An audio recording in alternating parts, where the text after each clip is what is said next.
and that is on this NEET examinations. It is very clear now that there has been large number of malpractices involved, and NEET is only the tip of the iceberg. We have seen such irregularities now emerging as far as the CUET is concerned, Central Universities Entrance Test, and the National Testing Agency set up by the UGC, that has clearly failed to do its job or is deliberately allowing this sort of an anarchy to spread in education. This is directly connected with this entire BJP government, Modi government's attitude towards education system in the country. They want to completely revamp the education system only to cater and propagate the Hindutva agenda. And therefore, they wish to rewrite history, change the textbooks, only to propagate their fanciful ideas or notion of a Hindutva Rashtra, while the actual history is something that's very different. But more dangerous is the entire effort to try and make sure that our youngsters are not imbibed with the spirit of rationality and reason, and they do not imbibe the spirit of a scientific inquiry. So this scientific inquiry spirit that is sought to be removed dovetails to the Hindutva agenda, that the supreme leader is supreme, so no questions. You need not be inquisitive. So the entire education system is being reduced to a romp of what it was earlier, which produced some of the best minds in the world. Now that is being changed, and this is only tip of the iceberg, this NEET issue. So I think immediately what the CPIM demands is that this NTA must be scrapped, National Testing Authority. The thorough investigation, a very high-powered investigation into how these examinations have been conducted. And BJP's track record we all know. We know what happened to the Vyapam scam in Madhya Pradesh. And we know how in many of these recruitments and examinations, the idea and the target is not merit. The idea and target is the ideological affinity.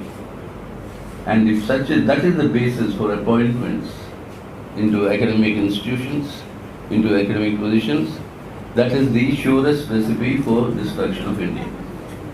Now with this small majority of 20 in the parliament, the BJP will have to face these questions. The parliament is going to meet soon after the oath of the newly elected MPs. The business will begin. The first agenda will be that of the election of the Speaker. And for the last 5 years, we've had the unprecedented situation in Indian Parliament where there was no Deputy Speaker. Deputy Speaker election was not allowed to be held, but now they can't avoid it. And traditionally, the Deputy Speaker, by tradition, always goes to the opposition. So that used to be the norm till the Modi government came, where there would be agreement between the Speaker and the Deputy Speaker, between the ruling parties and the opposition. And that is how the Parliament used to function in a very productive manner.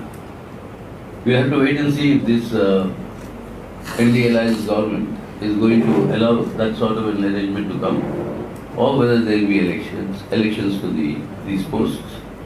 And from that onwards, the course will be set for the ball to roll on. So that is when we think, we have decided as a CPIM, on the basis of our review of the electoral results, that both inside the Parliament and outside the Parliament, we shall intensify our struggles on the issues concerning people's livelihood.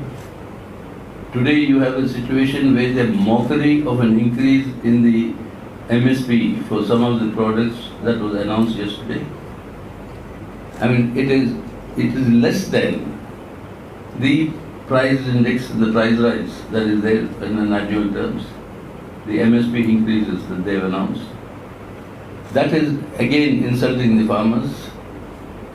They have now before the Parliament begins, also started making some announcements regarding the economy. A full budget is to come. That is when these issues will have to be debated properly. So we insist that parliamentary debates that have been abandoned by this government for the last 5 years, definitely, before that there used to be some semblance, the last 5 years there have been no discussions at all. That tradition must be revived. So that is why today we think there is going to be a big political battle ahead with the old timers of the Modi Sarkar wanting to say that everything is hunky-dory, nothing has changed. It's the same NSA, it's the same Principal Secretary.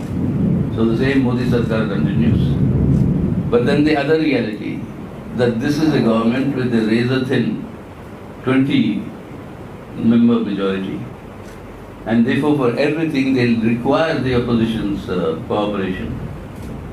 And that attitude of working with a coalition, that has not been displayed by Mr. Modi.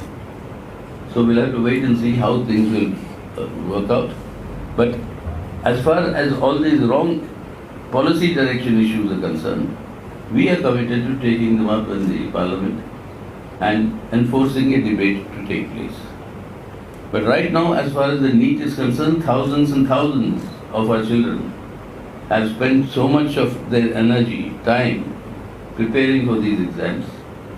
And this is how they are being dealt with, which is the future of India. Now this is something which is not acceptable. So scrap the National Testing Agency, make the Minister for Education accountable. The Minister for Education must be made accountable. This government has lost the habit of being accountable. For 10 years, no minister is accountable for anything. Another railway accident happens, and they try to blame it on a human error, when actually it is a technical fault, bad maintenance, bad management of the railways. In normal circumstances, the railway minister should resign. But they have no such moral compulsions. But they have to be made accountable. And that is what we intend to do. So as I said, both inside the Parliament, outside the Parliament, we'll take up all issues concerning people.